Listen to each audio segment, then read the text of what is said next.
The 2024 NHL Draft is by far one of the more interesting ones in recent memory, because after Celebrini, who we now know will be going to the Sharks on June 28th, it's pretty wide open in the top 16. The 2024 class was considered to be a little underwhelming at the beginning of the season, but with a few guys that had some big years, that's no longer the case, and most scouts now think that there are several players with elite potential. So without further ado, here are the top 10 players in this year's draft in the eyes of most scouts. The son of NHL legend Jerome Iginla has been one of the biggest risers this year. Matter of fact, Bob McKenzie didn't even have him going in the top 20 at the start of the season, probably because he only put up 18 points the year before. This year though, with the Kelowna Rockets of the WHL, Tej put up 47 goals and 37 assists for 84 points in only 64 games, which is pretty good all things considered.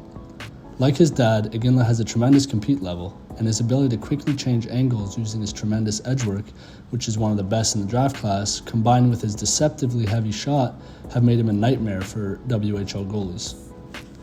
This is not to say that his game is perfect though, as his breakaway speed leaves much to be desired, especially if he wants to become an elite point producer in the NHL. Finally, multiple scouts have noted that they would like him to be a little more physical given his size and strength.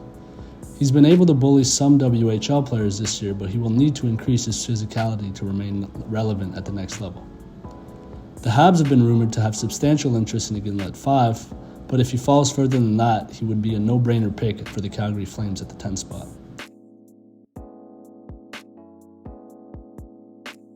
Number 9, we have Parekh, who's one of the more polarizing players in the draft, with Craig Button having him go at 3, while Ferrari of the Hockey News having him going all the way down at 17.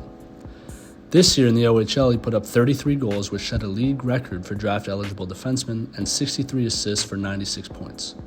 He did so on the back of his playmaking vision from the point, offensive zone IQ, and his skating, all of which were rated as elite across most scouts. The knock on Parekh, though, is his overall defensive game. He often makes costly mistakes, and his lack of size makes it difficult for him to move bodies in front of the net, which is only going to get progressively more difficult as he progresses through his career if he doesn't start hitting the weight room. Some smaller NHL defensemen have been able to overcome this though, but from all accounts, Parekh doesn't have necessarily the highest compete level, which may hurt his draft stock. I could see a team like Utah taking him early if they're confident enough that they can develop his defensive game, but he could also be one of the biggest fallers in the draft, where I could see him slip to the tail end of the lottery or even further. It's so hard to say how he projects at the pro level. One day I think he looks like the next Quinn Hughes, and the other he looks more like the Erik Gustafsson of the New York Rangers.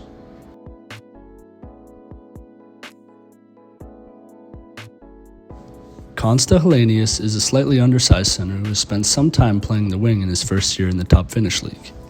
As an 18-year-old, he put up an impressive stat line of 14 goals, 22 assists for 36 points in only 51 games playing against men in the Liga. His points total for his draft year were similar to those put up by Patrik Laine, though they could not be more different players, as Helenius shines most through his two-way play, which is among the best in forwards of the 2024 class.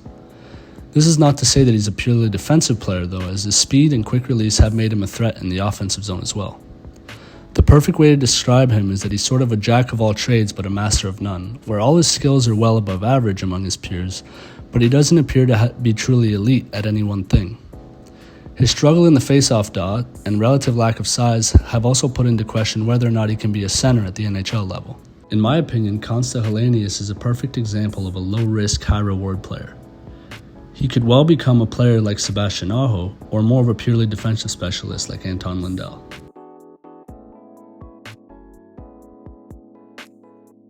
Number 7, we have the big defenseman Sam Dickinson, who is the first OHL player on this list, which is surprising for a league that is supposedly the best among the 3 members of the CHL.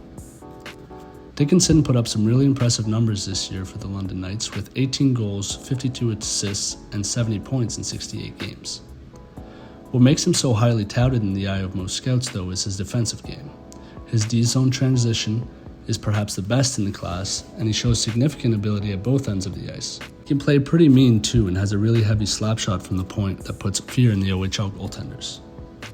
His skating is just okay though, and he's been criticized by scouts for waiting too long to make decisions when carrying the puck, which often led to missed opportunities and costly turnovers.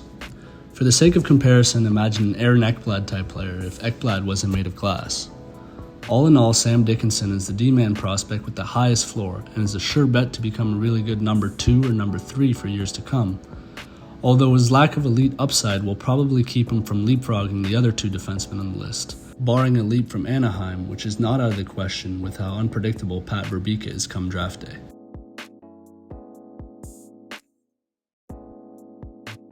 Berkeley Catton is another example of a player that had an unbelievable draft year just to have his stock fall a bit because of his size.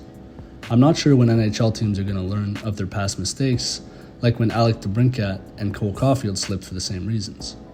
This year in the WHL, Catton put up huge numbers, scoring 54 goals and 62 assists for 116 points in 65 games. The entire offensive game is great. He's like a water bug on the ice, and he always seems to be a step ahead of everyone.